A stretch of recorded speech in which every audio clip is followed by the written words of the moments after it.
बालपणी राजबहादूर शास्त्री शिक्षण घेताना कितीतरी मैल त्यांना चालत जावे लागायचे. वाटेत एक नदी लागायची आणि नावाड्याला नदी पार करताना 2 आणे द्यावे लागायचे आणि नावाड्याला 2 आणे द्यावे लागू नये त्यासाठी लालबहादूर शास्त्री आपला शर्ट काढून त्या आपल्या शर्टमध्ये पुस्तकं बांधायचे व एका हाताने पोहत पोहत नदी पार करून शाळेला जायचे. इतक्या कठीण परिस्थितीमध्येही ते डगमगले नाही. त्यांनी हार मानली नाही. त्यांनी आपले संपूर्ण शिक्षण घेतले.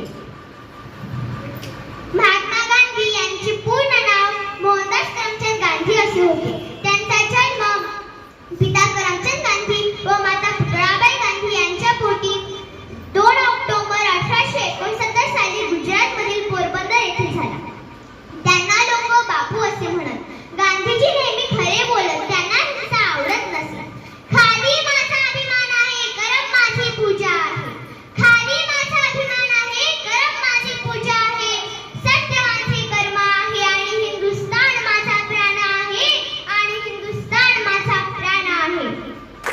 असे थोर विचार बाळगणारे महात्मा गांधीजी हे एक महान पुरुष होते.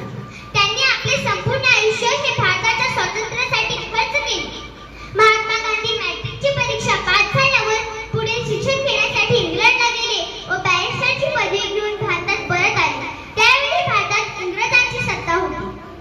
एकदा महात्मा गांधी पत्रव्यवहार करत होते तेव्हा उजव्या हाताने लिहून त्यांचा उजवा हात थकला. तेव्हा त्यांनी डाव्या हाताने सुद्धा लिहिले. गांधीजी उजव्या आणि डाव्या हाताने सारखंच वेगाने लिहत असत. गांधीजींच्या जीवनातील पत्रव्यवहाराचा आज मी तुम्हाला एक प्रसंग सांगू इच्छिते. एकदा महात्मा गांधी जहाजामध्ये प्रवास करीत असताना पत्रांची उत्तरे लिहत होते. तेव्हा तेथे एक इंग्रज अधिकारी आला. त्याने गांधीजींकडे तुच्छतेने पाहिले व बाजूच्या खुर्चीवर बसला. त्याच्याकडे 2 कागद होते. त्याने दोन्ही कागदांना टाचणी लावली, खिशातला पेन काढला आणि त्याच्यावर भरभर अपशब्द शिव्या लिहिल्या आणि गांधीजींजवळ जाऊन ते कागद टेबलावर आपटले. गांधीजींनी ते कागद पाहिले. ते कागद वाचून काढले. त्याच्यात सर्व शिव्या लिहिलेल्या होत्या. घेण्यासारखं काहीच नव्हतं. गांधीजी मनातल्या मनात म्हणाले, अरे कोण हा मनुष्य, याचं नाव काय? आणि गांधीजींनी त्या कागदाची टाचणी काढली, कागदाचा गोळा करून पाण्यामध्ये टाकून दिला आणि त्या व्यक्तीकडे पाहून स्मितहास्य केले व त्याला थँक्यू थँक्यू असे म्हणाले. त्या इंग्रज अधिकाऱ्याला काही कळेना की आपण या कागदावर शिव्या लिहिल्यात आणि हे आपल्याला थँक्यू म्हणतात. थँक्यू केव्हा म्हणायचं हे तरी कळतं का यांना?